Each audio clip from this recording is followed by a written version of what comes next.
नमस्कार साथियों, मैं पवन शर्मा आपका स्वागत करता हूं, अभिनंदन करता हूं। देखो दोस्तों, हम आज जो टॉपिक पढ़ेंगे वो पढ़ेंगे संविधान। क्या पढ़ेंगे? संविधान।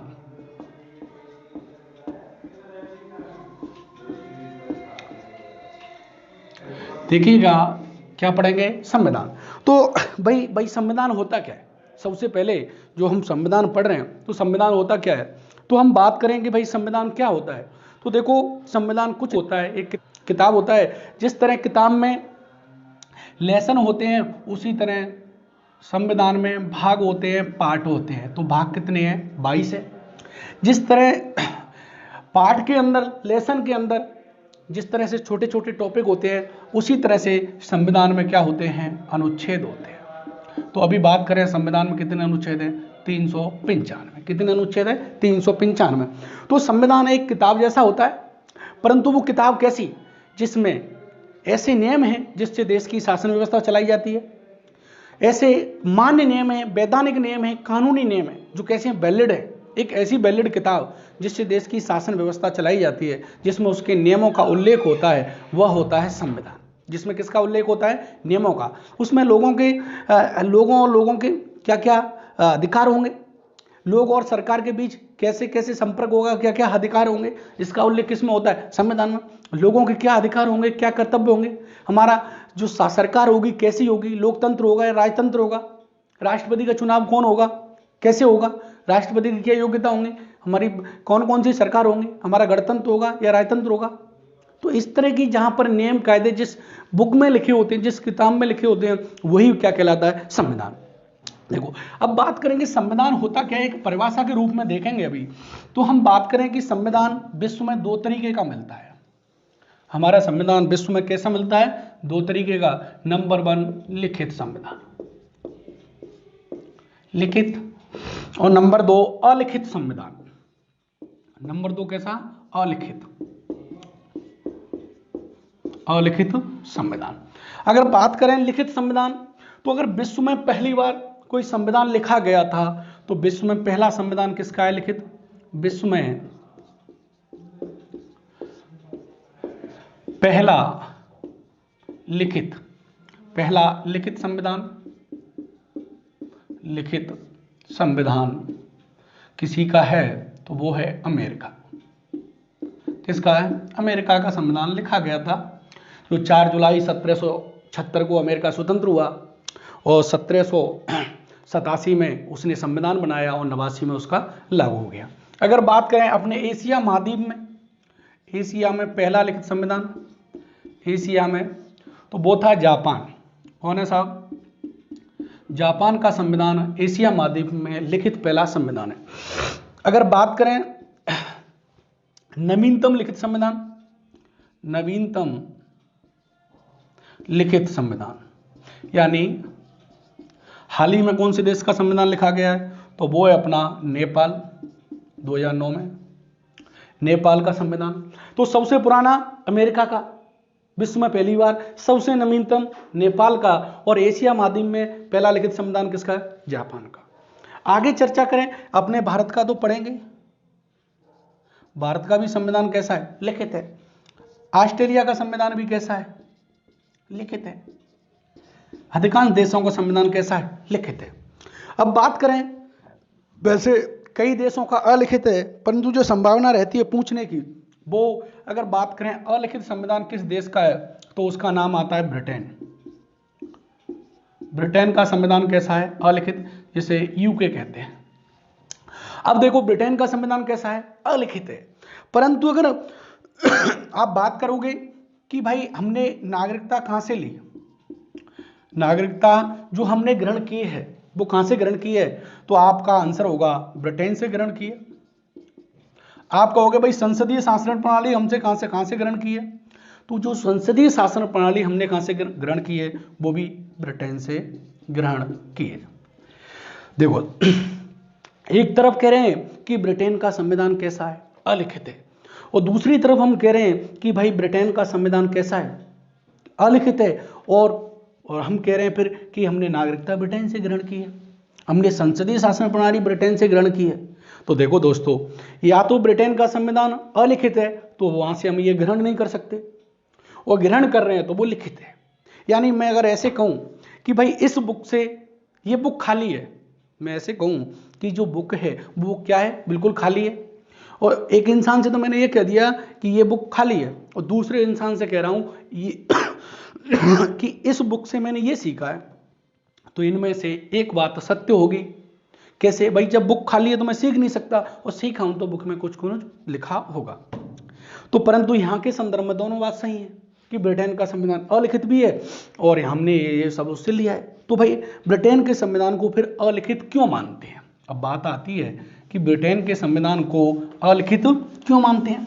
तो देखो साहब, जैसे हम बात करें कि भारत के संविधान को, जो हमारा भारत का संविधान था, भारत का जो संविधान था, इस संविधान को किसी संविधान सभा ने बनाया, संविधान सभा ने बनाया, किसी निश्चित लोगों ने बनाया, निश्चित टाइम में बना, और निश्चित स्थान पर बना। यानी भारत की जो संविधान है इसको संविधान सभा ने बनाया। इस संविधान सभा में 389 लोग थे, इसको सभी चर्चा करेंगे अभी आगे। हमारा संविधान 2 वर्ष 11 माह 18 दिन में बना, 2 वर्ष 11 माह 18 दिन में बना। सेंट्रल हॉल में बनाया। संविधान को बनाने में काफी खर्चा आया, समय लगा। तो हमारा संविधान यानी किसी संविधान सभा ने बनाया, निश्चित टाइम पे बनाए, निश्चित सदस्यों ने बनाया है। परंतु दोस्तों, ब्रिटेन का संविधान ना तो किसी संविधान सभा ने बनाया, ना ही निश्चित लोगों ने बनाया, ना ही निश्चित स्थान पर बना। तो फिर कैसे बना? यानी हम ऐसे तो नहीं कह सकते कि ब्रिटेन का संविधान किसी बुक में लिखा हुआ नहीं है या लिपिबद्ध नहीं है। तो क्या है फिर? देखो, ब्रिटेन का जो संविधान है वहां पे क्या राजशाही शासन था, तो ब्रिटेन का संविधान धीरे धीरे विकसित हुआ है। क्या हुआ है? धीरे धीरे विकसित हुआ है। वहां पे क्या संसदीय अधिनियम है, संसदीय नियम है, उनके अनुसार वहां शासन व्यवस्था चलती है। तो हम कह सकते हैं कि ब्रिटेन का संविधान क्रमबद्ध रूप से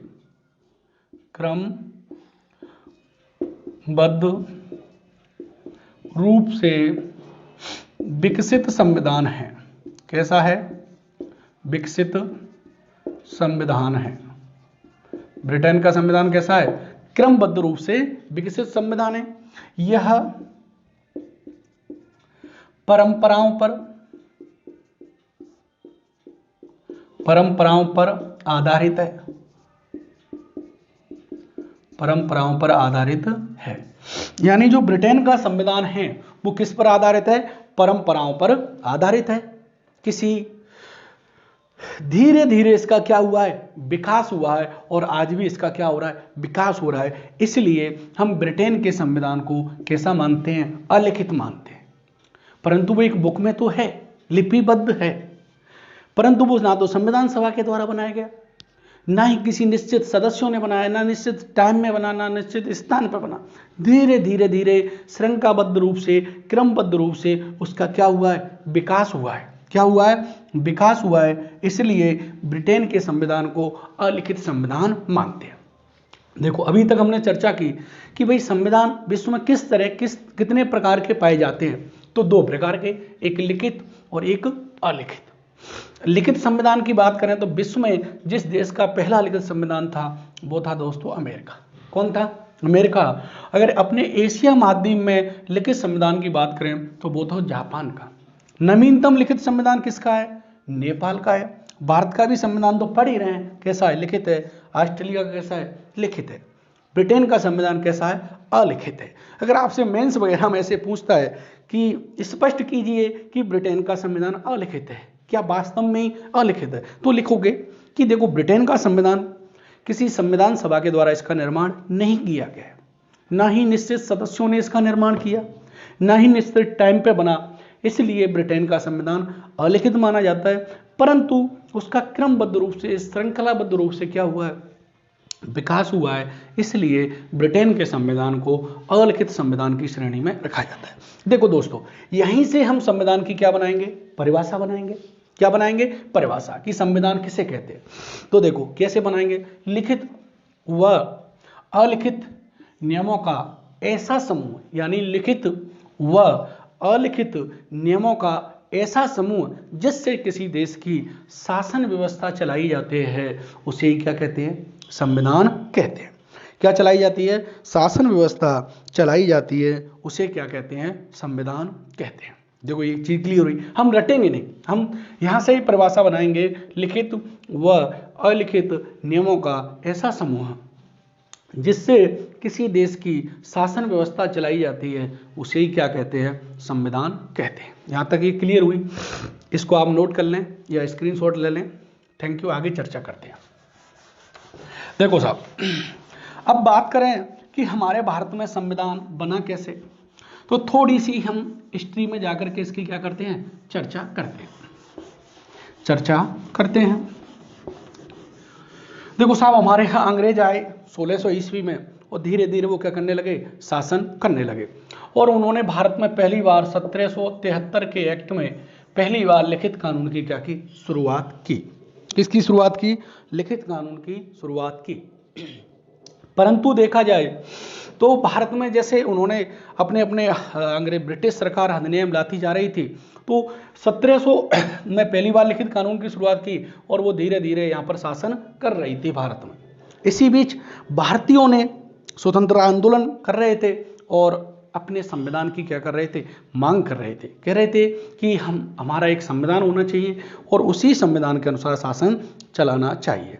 तो यहीं से अगला पॉइंट बनता है कि संविधान की मांग। क्या पॉइंट बनता है? संविधान की मांग। तो हमारा टॉपिक बनता है संविधान की मांग।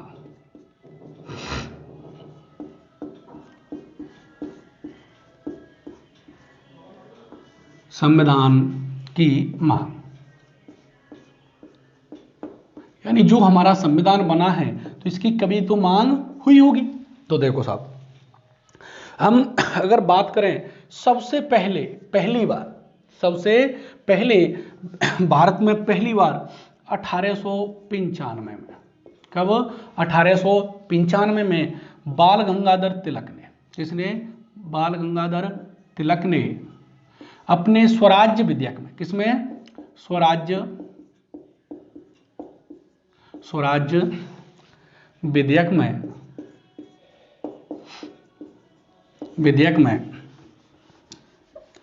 संविधान की मांग की। संविधान की मांग की। संविधान की क्या की? मांग की। तो भारत में पहली बार संविधान की गठन की मांग कब किसने की? बाल गंगाधर तिलक ने। किसमें की? स्वराज्य विधेयक में। ठीक है साहब, किसने की? बाल गंगाधर तिलक ने। कब की? 1895 में। अगर हम देखें तो यह पहली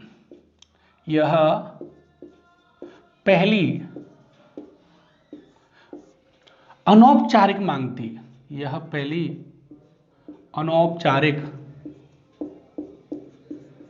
अनौपचारिक मांग थी। यानी अनऑफिशियल पहली मांग कौन सी थी? जो बाल गंगाधर तिलक ने जो मांग की थी वो ऑफिशियल मांग नहीं थी, अनऑफिशियल मांग थी, अनौपचारिक मांग थी, जो 1895 की। अगर बात करें इसी की बात करें तो यह 19वीं सदी की पहली मांग थी। देखो, जो बाल गंगाधर तिलक ने 1895 में संविधान सभा की मांग की थी, तो 1895 में किसने की? बाल गंगाधर तिलक ने। किसमें की? स्वराज्य विधेयक में की। तो जो 1895 में बाल गंगाधर तिलक जी ने जो मांग की थी उसे पहली अनौपचारिक मांग कहा जाता है। कैसी? अनऑफिशियल मांग कहा जाता है। तो इसी मांग को देखो 1895 मतलब ये कौन सी शताब्दी है? 19वीं सदी है। तो यह 19वीं सदी की पहली मांग थी। जैसे ऑप्शन में आता है कि 19वीं सदी की पहली मांग कौन सी थी, तो अब लड़के क्या है कि गांधी जी लगाते हैं इसका आंसर, क्योंकि 1922 में किसने मांग की थी? अभी देखेंगे, गांधी जी ने की थी। तो देखो 19वीं सदी की पहली मांग कौन सी है, जो बाल गंगाधर तिलक के द्वारा की गई थी। दूसरी बात 1922 में 1922 में गांधी जी ने कहा कि भारतीय अपने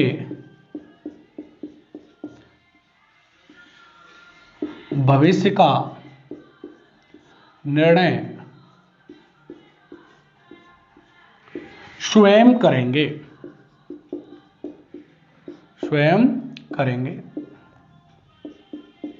अर्थात इसके माध्यम से गांधी जी क्या कहते हैं कि जो संविधान सभा होगी वो भारतीयों के द्वारा निर्मित होगी, उसमें केवल कौन होंगे, भारतीय होंगे।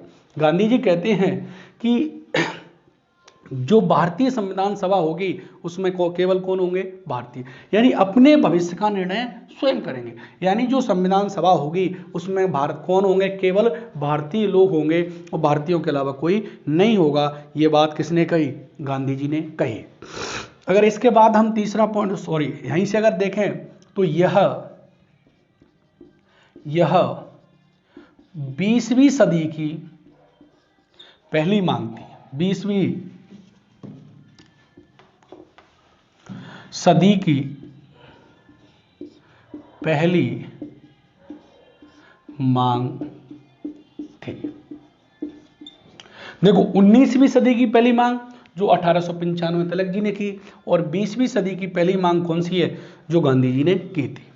अगर इसके अलावा हम देखें तो देखो दोस्तों 1924 में 1924 में मोतीलाल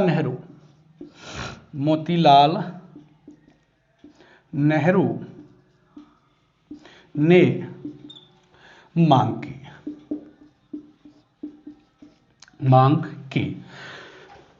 तो अभी तक हमने ये देखा कि भाई सबसे पहले संविधान की मांग किसने की, तो सबसे पहले 1895 में बाल गंगाधर तिलक ने की। किसमें की, अपने स्वराज्य विधेयक के, स्वराज्य बिल के नाम से की। इनकी पत्रिका भी आती थी स्वराज्य। तो यह कैसी मांग थी, पहली अनऑफिशियल मांग थी, अनौपचारिक मांग थी। इसके अलावा देखें यह 19वीं सदी की कैसी मांग थी, पहली मांग थी। इसके अलावा देखें 1922 में किसने मांग की, गांधी जी ने मांग की, और यह 20वीं सदी की पहली मांग थी। इसके अलावा 1924 में मोतीलाल नेहरू ने संविधान की क्या की, मांग की। अब देखो थोड़ी सी अभी और 3 पॉइंट हो गए, यहां तक आगे चर्चा करते हैं।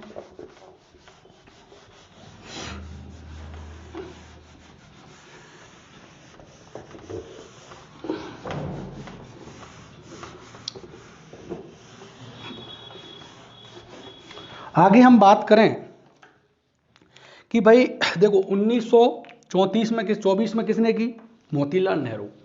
अब देखो 1928 में, अगला नंबर 1928 में है, 24 में तो मांग की, 1928 में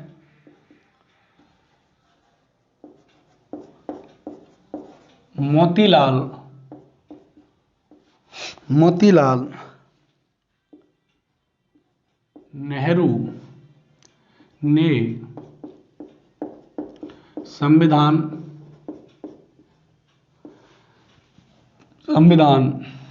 बनाने का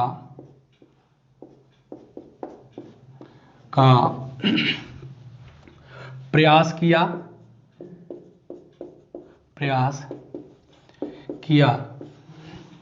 परंतु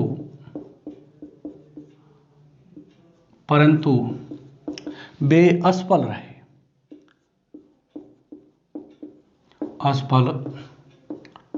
रहे। देखो 1924 में तो इन्होंने मांग की, परंतु 1928 में मोतीलाल नेहरू ने, इनकी अध्यक्षता में एक नेहरू समिति का गठन किया गया था और इन्होंने संविधान बनाने का प्रयास किया, परंतु वो असफल रहे। तो इसको देखते हैं कैसे। देखो हमारे भारत में 1919 का एक अधिनियम आया जिसे मॉन्टेग्यू चेम्सफोर्ड सुधार के नाम से जाना जाता है। इस 1919 के एक्ट में एक प्रावधान था कि इस अधिनियम की जांच करने के लिए, क्या करने के लिए, जांच करने के लिए 10 वर्ष बाद एक आयोग बनाया जाएगा। क्या बनाया जाएगा? आयोग बनाया जाएगा। आयोग का गठन किया जाएगा, का गठन किया जाएगा। यानी 1919 के अधिनियम में यह प्रावधान था कि 1919 के अधिनियम की जांच करने के लिए एक आयोग का गठन किया जाएगा कि जो 1919 का अधिनियम है अपने उद्देश्यों में कितना सफल हुआ, कहां तक सफल हुआ, इसकी जांच करने के लिए ब्रिटिश सरकार एक आयोग का क्या करेगी? गठन करेगी और आयोग यह पता लगाएगा। देखो दोस्तों, परंतु ब्रिटिश सरकार ने जो आयोग था उस आयोग का गठन, यानी इसका गठन कब होना चाहिए था? गठन होना चाहिए था 1929 में। कब होना चाहिए था? 1929 में। परंतु इसने इसका 2 वर्ष पहले ही क्या कर दिया? गठन कर दिया और 1928 में, 1927 में गठन किया। 1927 में साइमन कमीशन का गठन किया। साइमन कमीशन का गठन कर दिया। इसमें सभी लोग अंग्रेज थे, इसलिए इसे श्वेत कमीशन भी के नाम से जाना जाता है। इसमें सभी लोग कौन थे? अंग्रेज थे। अंग्रेज कैसे होते हैं? गोरे होते हैं, इसलिए इनको क्या बोलते हैं? श्वेत। देखो, ब्रिटिश सरकार को लग रहा था, जो उस समय की सरकार थी, कि जो आगामी चुनाव होने वाले हैं और उनमें हमारी हार होने वाली है, और इसलिए उसने इसको देखते हुए उसको लगा कि जो अगली सरकार आएगी वो भारत को कुछ छूट देगी, रियायत देगी, उनका संविधान का विकास करेगी, इसलिए उसने इस आयोग को पहले ही गठन कर दिया। गठन 27 में हुआ और ये भारत कब आया?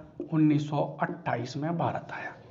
अब इसमें सभी 7 लोग थे, तो इसका भारत में क्या हो रहा?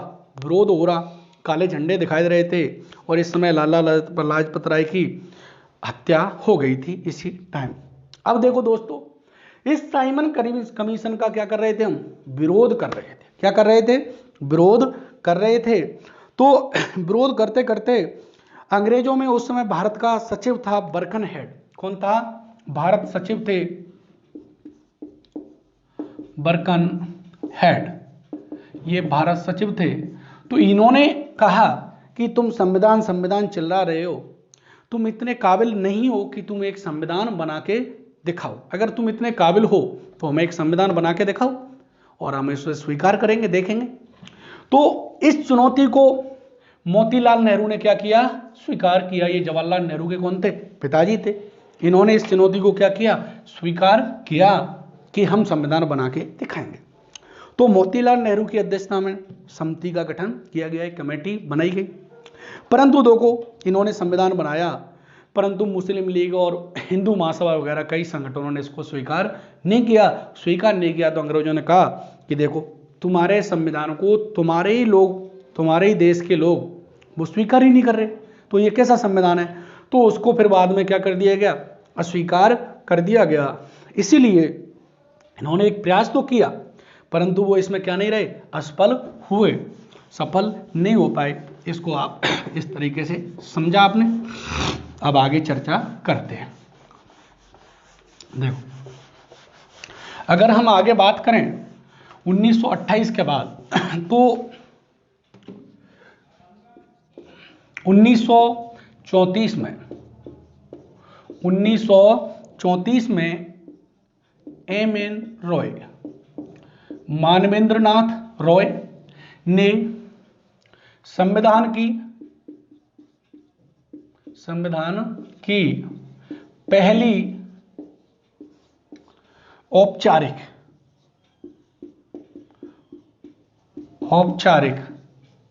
मांग की। देखो, औपचारिक आए तो औपचारिक रूप से पहली मांग किसने की? M.N. रॉय, मानवेंद्र नाथ रॉय। इस साम्यवादी दल से संबंधित थे। तो तो इन्होंने मांग की, तो औपचारिक किसका आंसर माना जाएगा? एम.एन. रॉय का माना जाएगा। ठीक है साहब। इसकी बात अगली बात करें, 1935 में कांग्रेस पार्टी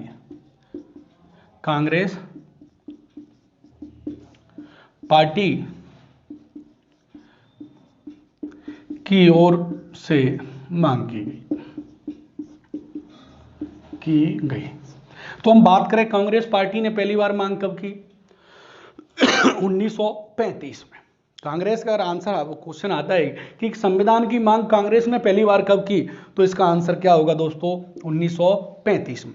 इसके बाद कांग्रेस का 1936 में 2 जगह अधिवेशन हुए, फैजपुर और महाराष्ट्र में, और इन दोनों जगह भी इसकी मांग को दोहराया गया। इसके बाद अगला पॉइंट आता है नंबर 7 कि 1938 में पंडित नेहरू, देखो जो मोतीलाल नेहरू है ना, मोतीलाल नेहरू पंडित जवाहरलाल नेहरू के पिताजी थे। पंडित नेहरू या जवाहरलाल नेहरू ने कहा कि संविधान सभा का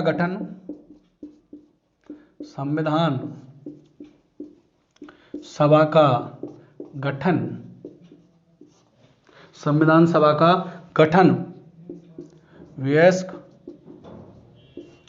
प्रत्यक्ष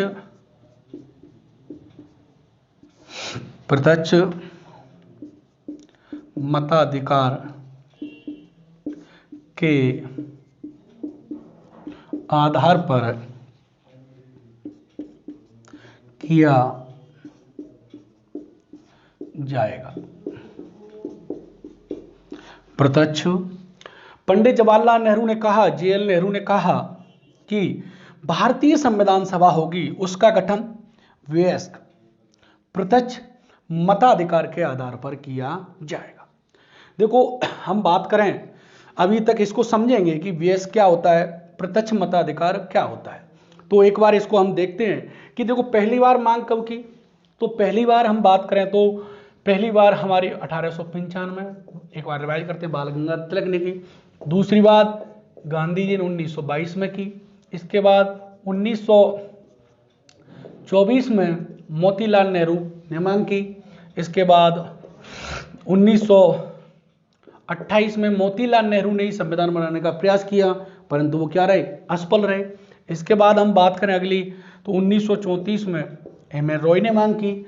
इसके बाद रिवाइज कर रहे हैं, 1935 में कांग्रेस की ओर से मांग की गई, और 1938 में पंडित नेहरू ने कहा कि संविधान सभा का गठन प्रत्यक्ष वयस्क मताधिकार के आधार पर किया जाएगा। देखो इन्होंने कहा, इसको आप नोट कर लें,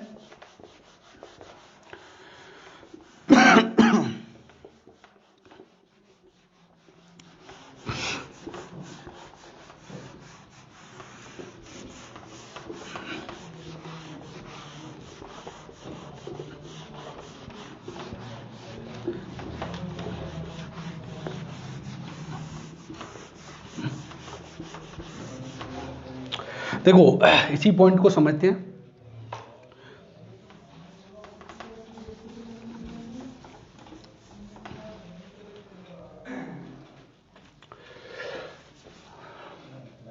यानी जो पॉइंट है हमारा कि 1938 में किसने? पंडित नेहरू ने, पंडित जवाहरलाल नेहरू, जेएल नेहरू ने 2 बात कही।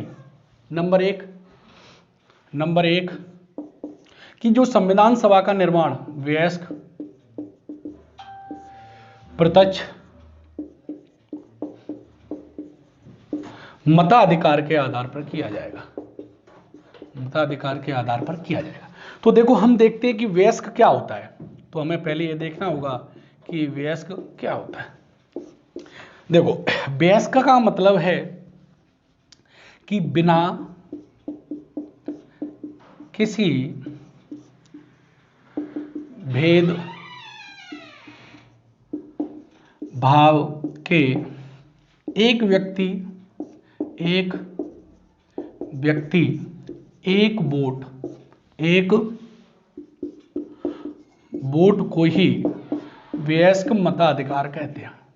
वयस्क मताधिकार कहते हैं।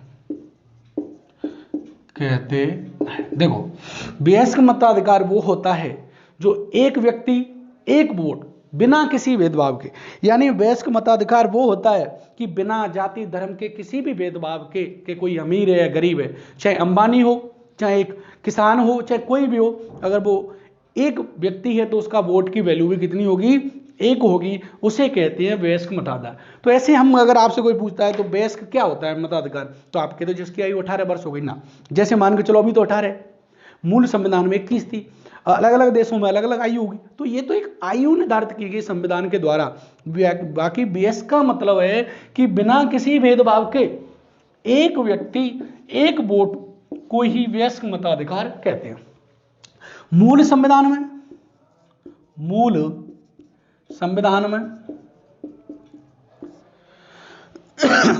में वयस्क की आयु कितनी रखी गई थी, यह भी देख लेते हैं। वयस्क की आयु 18 वर्ष थी,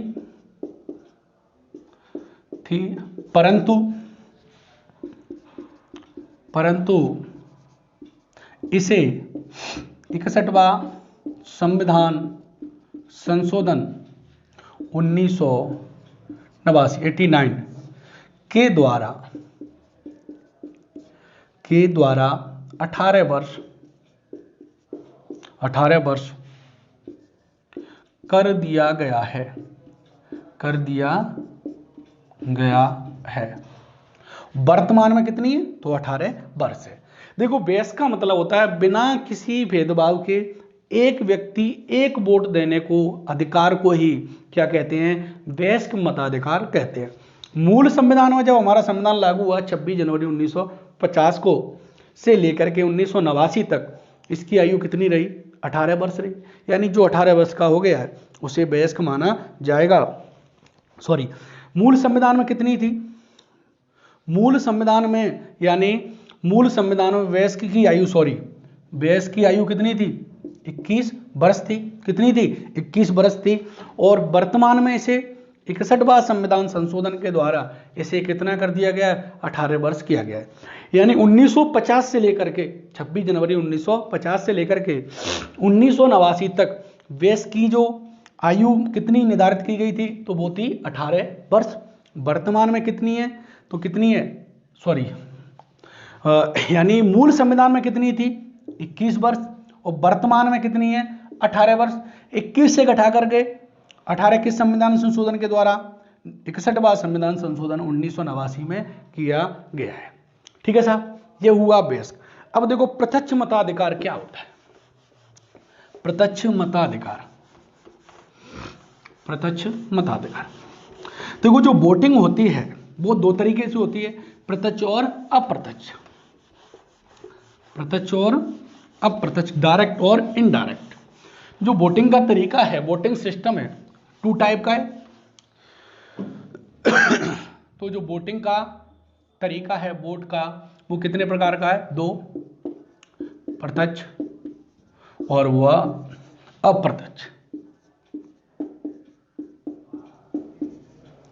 देखो, प्रत्यक्ष चुनाव वो होता है जिसमें जनता सीधे शामिल होती है। कौन शामिल होती है, जनता। यानी जनता अपना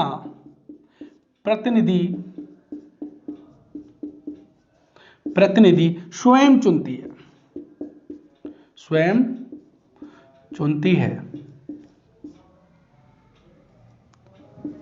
है। यानी जिसमें वोट कौन देती है, जनता देती है। जैसे एग्जाम्पल के रूप में, जैसे आपने सरपंच का चुनाव सुना होगा। अगर बात करें एमएलए का, तो इसमें जनता वोट देती है। एमपी, सांसद, इनके चुनाव में कौन भाग लेती है, जनता भाग लेती है। तो इनका चुनाव कैसे हुआ, प्रत्यक्ष हुआ, डायरेक्ट हुआ।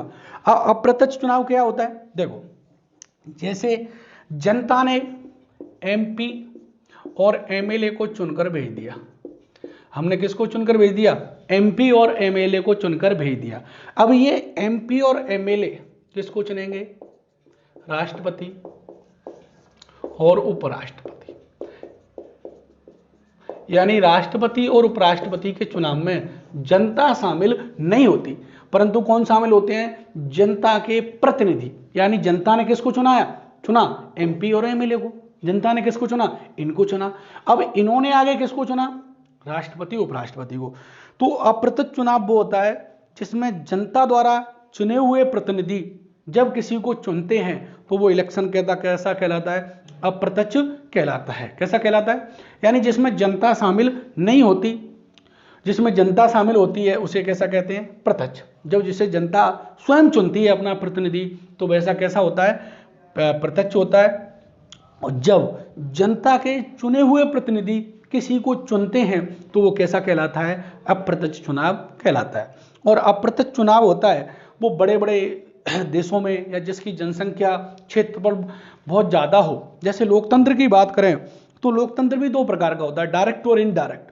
डायरेक्ट यानी प्रत्यक्ष लोकतंत्र वो होता है जिसमें जिसका क्षेत्रफल बहुत कम हो, जनसंख्या बहुत कम हो, और जिसमें एक ही जाति एक ही धर्म के लोग रहते हों तो वो अपना शासन स्वयं चलाते हैं, उसे प्रत्यक्ष लोकतंत्र कहते हैं।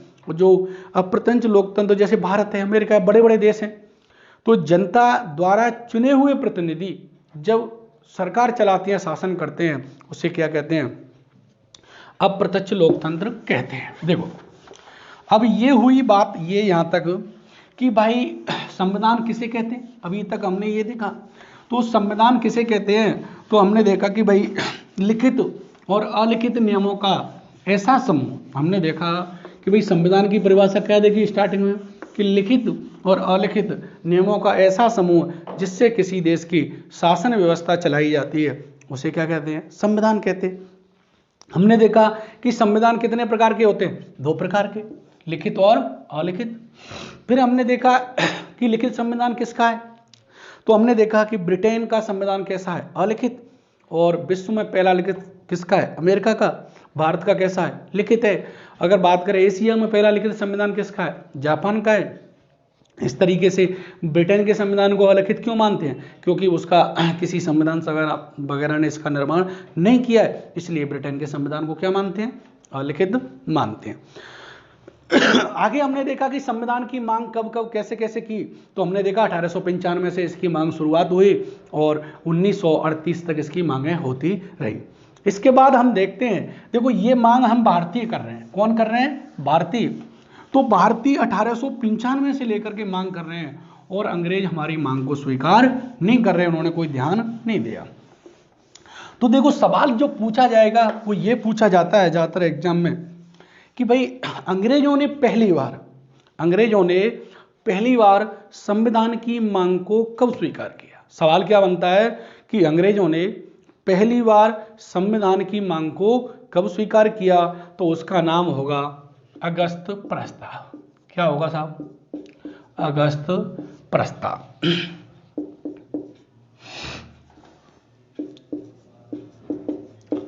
अगस्त प्रस्ताव कब आया? यह आया था 8 अगस्त 1940 को। इसकी अध्यक्ष कौन थे? किसकी अध्यक्षता में लाया गया था? अध्यक्ष लिथगो। ये वायसराय भी थे उस समय।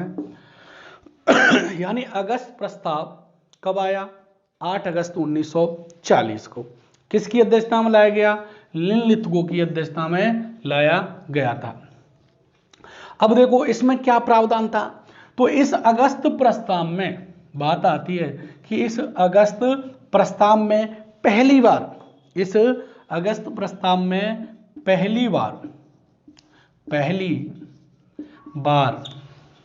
अंग्रेजों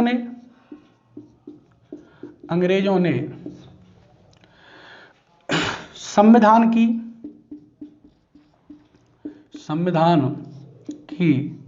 निर्माण की मांग को स्वीकार किया।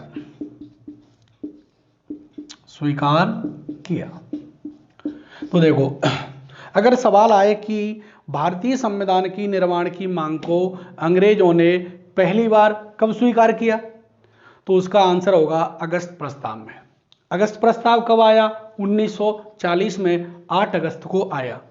लिनलिथ इसके अध्यक्ष कौन थे? तो लिनलिथ वो थे इसके अध्यक्ष। अगर बात करें तो इस अगस्त प्रस्ताव में पहली बार अंग्रेजों ने या ब्रिटिश सरकार ने हमारी संविधान की निर्माण की मांग को स्वीकार कर लिया। अब देखो दोस्तों, अगर हम जैसे क्रॉस क्वेश्चन करते हैं यहां से कि भाई ऐसा क्या कारण था कि अंग्रेजों ने 1940 में स्वीकार किया, पहले नहीं किया? तो ऐसी कुछ परिस्थितियां थी कि अंग्रेजों ने अगस्त प्रस्ताव के द्वारा 1940 में स्वीकार किया, यानी पहले भी कर सकते थे। तो देखो 1939 में क्या स्टार्ट हो गया? द्वितीय विश्व युद्ध स्टार्ट हो गया, सेकेंड वर्ल्ड वॉर, द्वितीय विश्व युद्ध, विश्व युद्ध क्या हो गया? स्टार्ट हो गया 1939 में। द्वितीय विश्व युद्ध क्या हो गया? स्टार्ट हो गया। द्वितीय विश्व स्टार्ट हो गया तो हम अपने संविधान की क्या कर रहे थे? मांग कर ही रहे थे पहले से। अब क्या था कि इस विश्व युद्ध में, सेकेंड वर्ल्ड वॉर में, जो ब्रिटेन था बुरी तरह उलझ गया। जर्मनी, जापान इस पर हावी होते जा रहे थे और ब्रिटेन मतलब आर्थिक रूप से कमजोर होते जा रहा था, सैनिक रूप से कमजोर होता जा रहा था और इस पर कई देशों का भी दबाव था, जैसे अमेरिका वगैरह का, चाइना का, कि भाई आप लोकतंत्र की बात कर रहे हो, इस लोकतंत्र के लिए युद्ध लड़ रहे हो और भारत को आपने मतलब अधीन कर रखा है। तो ब्रिटेन, ये तो एक तो ये दबाव था। दूसरा, वो भारतीयों का इस युद्ध में सहयोग लेना चाहता था। क्या लेना चाहता था? सहयोग लेना चाहता था। इसलिए वो भारत में एक प्रस्ताव लेके आया कि हम तुम्हें स्वतंत्र करेंगे और इसमें दो बात कही। इसमें क्या कहा गया? वो हमारा सहयोग लेना चाहते थे, परंतु हमने कहा कि भाई आपने हमारे साथ पहले भी धोखा किया है। जैसे फर्स्ट वर्ल्ड वॉर हुआ था, वर्ल्ड वॉर, इसकी जो डेट है 1914 से लेकर के 1918 तक, 1914 से 1918 तक हुआ था। तो गांधी जी आ गए थे उस समय। तो गांधी जी ने भाई स्वतंत्रता की इस तरह की मांग कर रहे थे, तो गांधी जी से अंग्रेजों ने कहा कि आप लोग हमारा इस युद्ध में सहयोग करो, लोगों को ब्रिटिश सरकार या सेना में शामिल होने के लिए प्रेरित करो और हम आपको युद्ध के बाद क्या कर देंगे? स्वतंत्र कर देंगे, कुछ आपके लिए अच्छे अच्छे सुधार करेंगे, अच्छे अच्छे कानून लाएंगे। तो गांधी जी ने अंग्रेजों का प्रथम विश्व युद्ध में खूब सहयोग किया, खूब लोगों को प्रेरित किया कि भाई आप आर्मी में, सेना में भर्ती हो। इसलिए गांधी जी को सेना में भर्ती करने वाला एजेंट के रूप में भी जाना जाता है।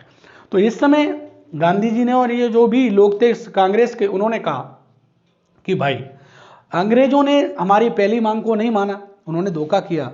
तो इन्होंने इस अगस्त प्रस्ताव में दो बात रखी कि क्या बात रखी? पहली बात तो ये कि इस आपकी संविधान सभा का निर्माण, यानी संविधान सभा का निर्माण, अगस्त प्रस्ताव में प्रावधान थे कि संविधान सभा का निर्माण, संविधान सभा का निर्माण या गठन युद्ध के बाद किया जाएगा, युद्ध के बाद किया जाएगा। दूसरी क्या थी? दूसरी इसमें जो मांग थी, प्रावधान था, यह था कि इस संविधान सभा में, जो आपकी संविधान सभा होगी, संविधान सभा में अधिकांश लोग भारतीय होंगे, अधिकांश लोग भारतीय होंगे। और भी थे प्रावधान। देखो पहली बात क्या की कि संविधान सभा का गठन कब किया जाएगा? युद्ध के बाद किया जाएगा। तो भारतीय लोगों ने कहा, कांग्रेस के सदस्यों ने कहा कि भाई युद्ध से पहले क्यों नहीं? युद्ध से पहले क्यों नहीं? युद्ध से पहले क्यों नहीं? भाई अभी करो ना, क्या पता आप युद्ध, देखो अब ये कह रहे हैं कि युद्ध के बाद किया जाएगा, तो ये भी निर्धारित नहीं कि भाई आप हमारी मांग को स्वीकार करोगे या नहीं करोगे। दूसरी बात ये थी इसमें कि भाई संविधान सभा का जो गठन होगा उसमें अधिकांश लोग कौन होंगे, भारतीय, यानी इसके अलावा इसमें कौन हो सकते हैं, भारतीयों के अलावा और भी लोग हो सकते हैं, इसलिए इसको क्या कर दिया गया, अस्वीकार कर दिया गया। अब जैसे यहां से कथन और कारण के अगर सवाल बनते हैं, आजकल बन रहे हैं, तो कैसे बनेंगे, ऐसे बनेंगे जैसे कथन लिखा आएगा कि अगस्त प्रस्ताव को भारतीयों ने क्या कर दिया, अस्वीकार कर दिया। अब उसमें कारण होगा कि क्योंकि अगस्त प्रस्ताव में प्रावधान था कि इसमें अधिकांश लोग भारतीय होंगे। तो देखो इसमें ऑप्शन होंगे, कथन भी सही है, कारण भी सही है। तो देखो इसमें देखा जाए तो कथन भी सही है, कारण भी सही है, और कारण कथन की पूरी तरह व्याख्या करता है। ठीक है, इसके बाद आगे की चर्चा अगले वीडियो में करेंगे। थैंक यू, धन्यवाद।